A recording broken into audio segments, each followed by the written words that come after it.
Welcome to our channel where today we take a closer look at some of the most valuable half-dollar coins ever minted in the United States. These coins might be sitting in your collection or even in your pocket change. You never know which one could turn out to be worth a big amount of money. In this video, we will explore the history, the design, and the rare features that make certain half-dollars highly sought after by collectors. Some of these coins have sold for thousands and even hundreds of thousands of dollars at auctions. From early 1800s issues to more modern rarities, there are treasures waiting to be discovered. So stay with us as we reveal the top half-dollar coins that could change your fortune. Whether you are a seasoned collector or new to the hobby, this video will give you valuable insights into what to look for. Get ready to learn which half-dollars are truly worth a big lot of money. Let's get started. Welcome back to the channel. Today we are going to talk about the 1990 for United States half-dollar coin and what makes it an interesting coin for collectors.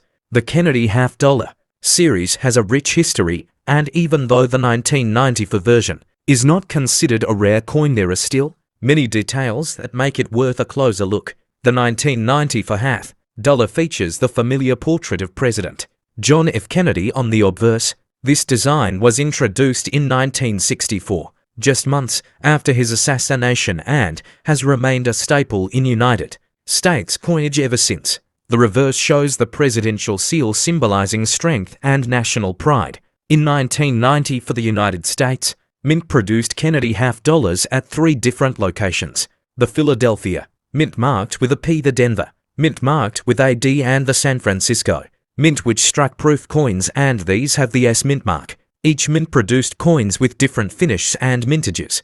The Philadelphia and Denver mints produced circulation strike coins. These coins were released for everyday use, although by the 1990s, the half-dollar was rarely seen in actual circulation. Most coins from these mints are very common, unless found in high-grade uncirculated condition. The San Francisco Mint produced the 1990 for S proof coins, which are specially made for collectors. Proof coins have a mirror-like finish and are struck multiple times to bring out fine details. These coins are not meant for circulation and are typically sold in proof sets. Now let's talk about the 40 coin mint roll. A full roll of 1994 Kennedy half-dollars contains 40 coins, which equals $20 in face value. These rolls are often sold by dealers and collectors, and their value can vary depending on condition and demand. An original mint-sealed roll can bring a premium, especially if the coins are in gem uncirculated condition. As of now, the individual value of a circulated 1990 for half-dollar is typically around its face value of 50 cents. However, if you have one in mint state condition, especially graded MS65 or higher, it could be worth a few dollars. Proof coins can range from a few dollars to over 10 depending on their condition and packaging. Collectors often look for coins with high luster, strong strikes, and no visible marks. These are graded by professional companies, and the higher the grade, the more valuable the coin. A perfectly graded 1990 for half-dollar can attract serious attention from collectors, especially if it is from the proof series. If you have a 1990 for half-dollar coin, be sure to check the mint mark and the condition. If it came from a 40 coin roll and remains uncirculated, it might be worth keeping as part of your collection. Always store your coins properly to maintain their value over time. Thanks for watching, and if you enjoyed learning about the 1990 for Kennedy half-dollar and the details about its minting and roll value, make sure to subscribe to the channel. We bring weekly content on rare coins, coin values. Welcome back to our channel where we dive into the fascinating world of rare and valuable coins. Today we are exploring the 1970 to United States half-dollar coin. Many collectors are curious about its true value and whether any 1970 to half-dollars were made of silver. Stick with us as we uncover all the essential details you need to know. The 1970 to half-dollar features the profile of President John F. Kennedy on the obverse. This coin continues the design introduced in 1964 to honor the late president. The reverse side shows the presidential seal with an eagle holding arrows and an olive branch. This iconic design has made the Kennedy half-dollar a favorite among collectors. By 1971, the United States Mint had stopped producing half-dollars with any silver content. That means regular 1972 Kennedy half dollars struck in Philadelphia and Denver were made of copper and nickel only. These coins are not made of 40% silver and have little intrinsic metal value. However, there is an exception for collectors to be aware of.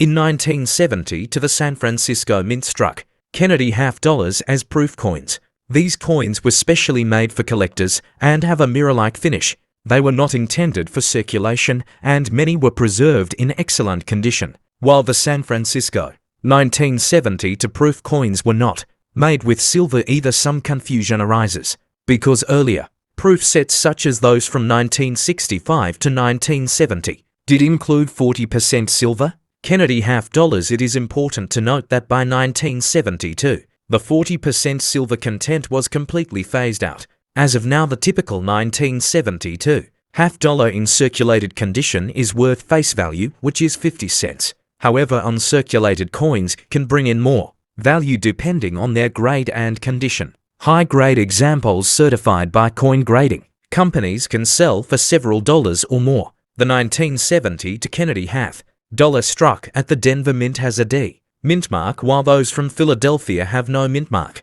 The San Francisco proof coins will have an S mint mark. Knowing where your coin was minted helps in determining its collectability and value.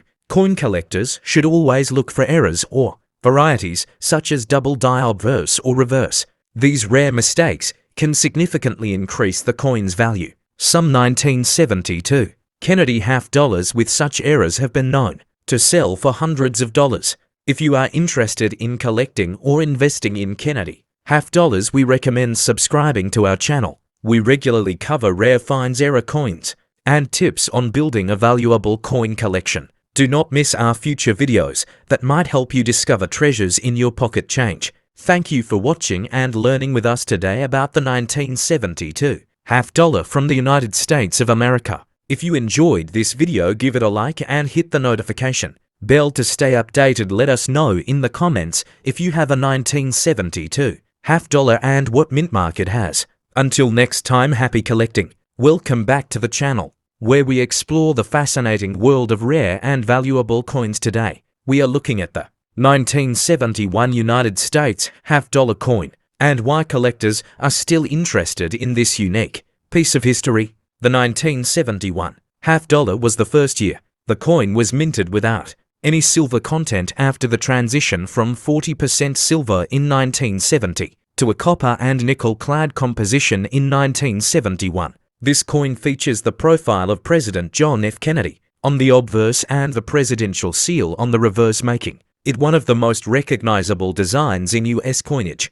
While most 1971 half dollars are common and circulated, there are special versions that attract attention from collectors, especially those with high grades or unique mint errors. The Philadelphia and Denver mints produced these coins in large numbers, but none were struck at the San Francisco Mint for circulation, though some proof coins were made there for collectors. A 1971 half dollar from the Philadelphia Mint with no mint mark in average condition is worth about face value, but if it is in uncirculated condition, it could fetch a few dollars more. The Denver Mint coins have the D mint mark and follow a similar value range, though certain high-grade examples certified by PCGS or NGC have sold for over $100. Collectors often search for rare varieties and mint errors in the 1971 half dollar, including doubled dies, off-center strikes, and coins with missing layers, which can significantly increase their worth.